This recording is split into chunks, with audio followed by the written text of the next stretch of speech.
Hello and welcome to this video on the alternative channel, Anti-War. And we're looking at, to clean this cap a little better. Get to that later. We're looking at Dixie Blackened Voodoo. I still have beer in here, so I can hold it sideways. Blackened Voodoo. Okay, this is brewed in New Orleans, Louisiana. In the eastern part of the city, called New Orleans East. Makes sense. Then it was a really thick to the top, reverse Cascade beige head. I wanted to write a little review for Untapped. That died away, and it didn't really leave much lacing. I thought it would leave more than that. What's the appearance? Well, you can see it's sort of a brown chestnut, but it's like a reddish brown. Okay, German dunkel style. Smells creamy, coffee, roasted malt, brown bread crust. Smells of all those things. A little, yeah, it's nutty, like a nut brown ale almost, but it's a, I guess, nut brown lager. Blackened Voodoo. This dark lager balances premium roasted barley malts with Mount Hood and Cascade hops, resulting in a rich, mysterious brew with bewitching character and magical spirit. 22 IBUs, 5.5% alcohol. Get it in bottles and cans and on draft. Now I can hold it sideways.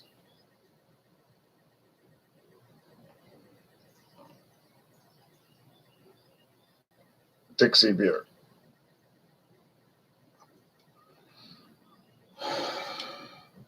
They claim on the website, but they didn't really provide any footnotes that I could see, unless I missed it, that when it was introduced in 1990, it was banned by the state of Texas because it promoted voodoo, no, what they say, black magic and witchcraft. The government of Texas said it promoted black magic and witchcraft, so they couldn't sell it there. I don't know. That's what they're saying on Dixie website. Let's see. The taste is all those things I described.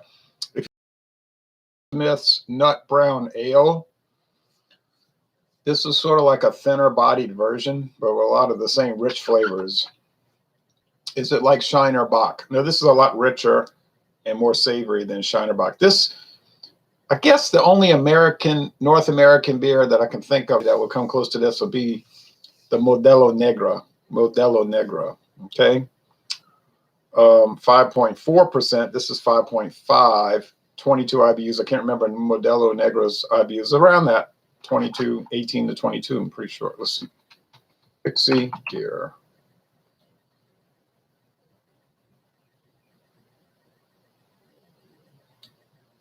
They were started in 1907. They continued until today. Now, brewing stopped when Hurricane Katrina hit New Orleans, but they immediately contracted out to a local brewery. But Heinebrau couldn't produce enough. That company's out of business, but they couldn't produce enough beer to keep up with the demand, even though the demand for Dixie had hit a very low level by 2005. It was still produced. You could get it at all the stores around here for about $3.99 a six-pack. $7.99 now for a six-pack of pint cans. So, but when Heinebrau couldn't do it, then they contracted with, in 2006, this all happened like 2006, with Joseph Huber Brewing of Madison, Wisconsin, an old brewery from the 1840s, I think 1848, still around. And they were able to do it, so they kept it going for many years. I like the take they had on it. They had an interesting way. I think they kind of changed the recipe. Wasn't Asian Cypress barrels anymore. They don't make them now. But it it had an interesting it had an interesting flavor and aroma. Those Menhaus versions. And then about 10 years ago, I guess production was moved to Memphis, Tennessee with City Brewing, closer to New Orleans. And that's a huge brewery, and it used to be a Schlitz brewery. Hello, Ronnie S. Ronnie S. is watching, folks. And so Huber did it, and they did a good job. And then City Brewing did it, and I thought they did a good job. I thought Huber did a better job, honestly. But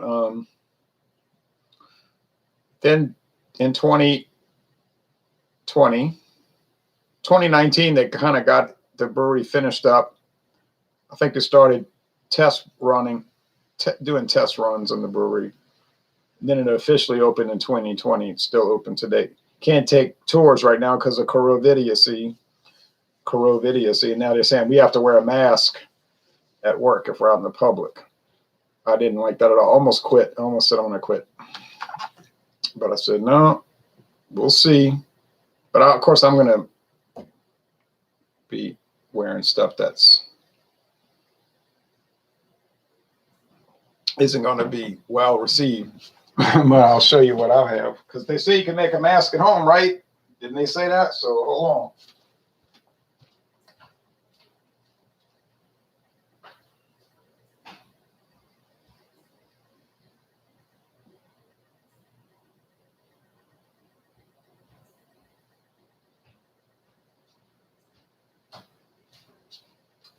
But my whole point was, why now? Like, why now? This has been going on 6 weeks. Now we got to wear a mask.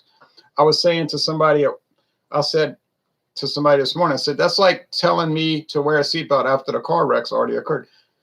Unfortunately, I don't think I'll be able to make round 2 of the tournament tonight. Oh, no.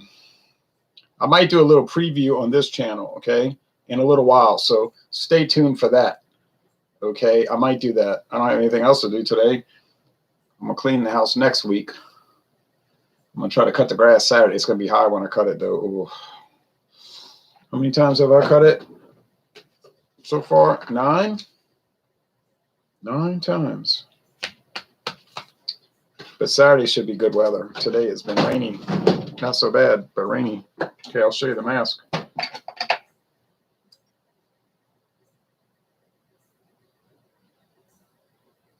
Let's see.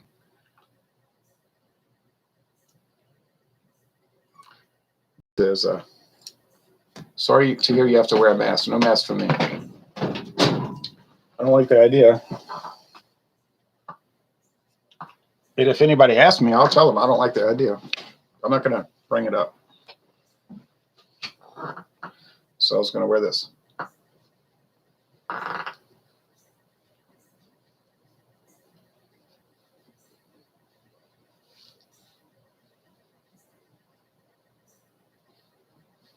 I don't like the surgical masks. They don't cover enough. See, this is going to really protect me from the evil coronavirus. So I feel a lot more secure this way. It's all enveloping.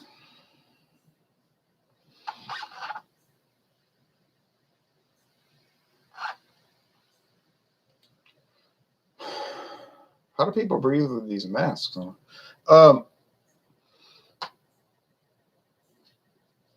So that's the good mask, baby. Plus, I can wrap it up and wear it on my forehead and be like old Cuzzo, you know. So I could go to work. Fold it down.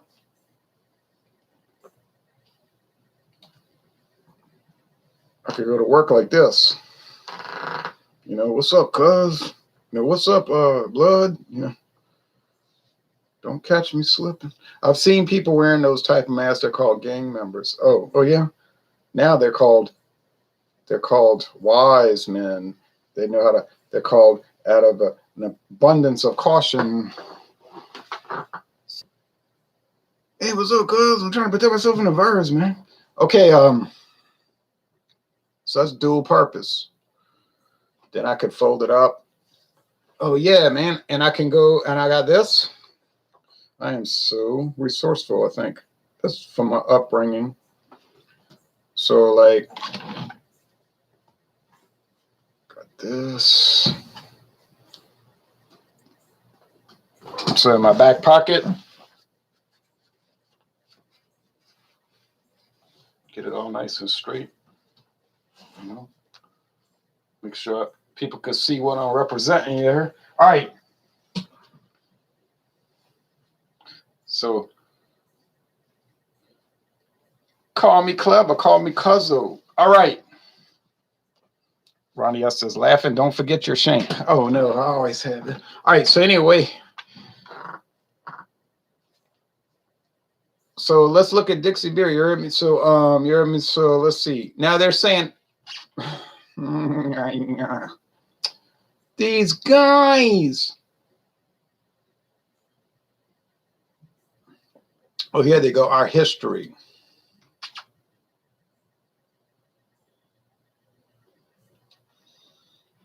Ain't nothing more New Orleans than Dixie. They'll probably have to change the name because it reminds people of the Old South, Dixie.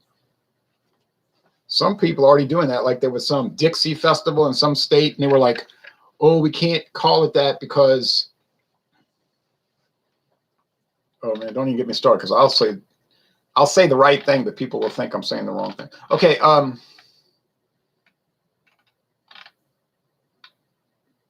Magic in the name, 1990s, Magic in the name, new start paired with new varieties. While this would be a time many would call it quits, it wasn't in the blood of this brewery or its owners. In 1990, Dixie creates a new beer, Blackened Voodoo Lager, its first super premium beer, and it receives enthusiastic reviews. Soon after, the state of Texas bans the beer, saying the name smacks of witchcraft and cults. That's what it was. As a result, Dixie receives national media attention, driving up the demand for their product for maybe a week. All right. See you later, Ron. Back to work. See you later, Ronnie S. So anyway, this beer.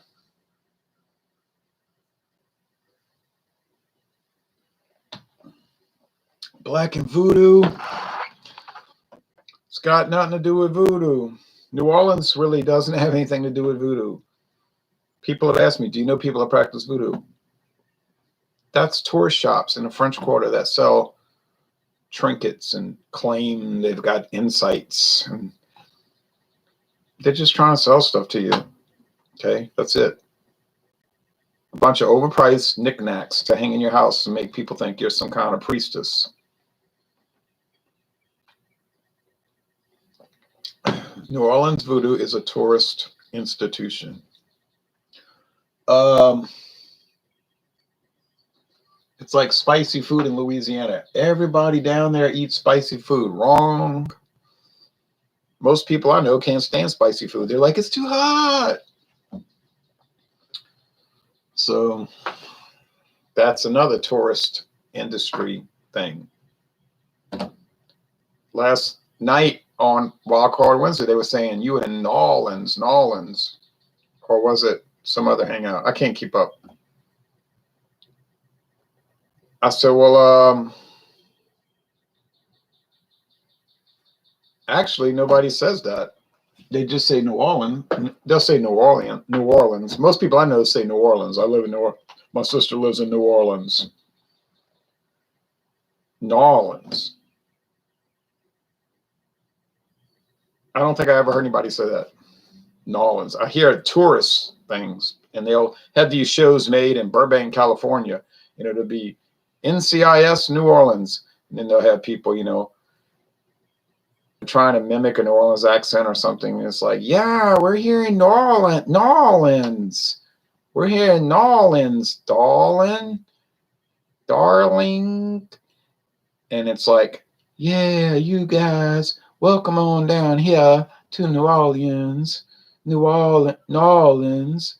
I sure hope we solve this here crime. I don't know anybody talks like that.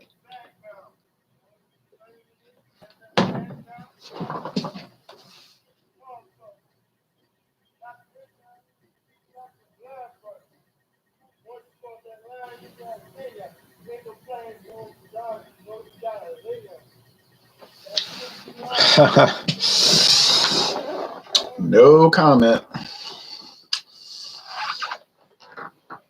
All right. That's it. This is a great beer. Not a great beer. Okay. It's a very good beer. It's an excellent beer. Let's say 90 out of 100. It's very enjoyable. I don't want to oversell it. It has a little sourness to it. It's very nice. I like it. No complaints. It's 90% good and 10% imperfect. You know what I'm saying? Like the 10% is not any badness. It's just levels at which it doesn't reach. But that's fine. Anybody want to see? This is your last chance, folks. Anybody want to see the other Dixie varieties I bought? I can show you the cans. Going once. Bought them today in a variety pack. Going twice. Unsold. Okay, well, thanks for joining. We'll show those in a future date. On a future date.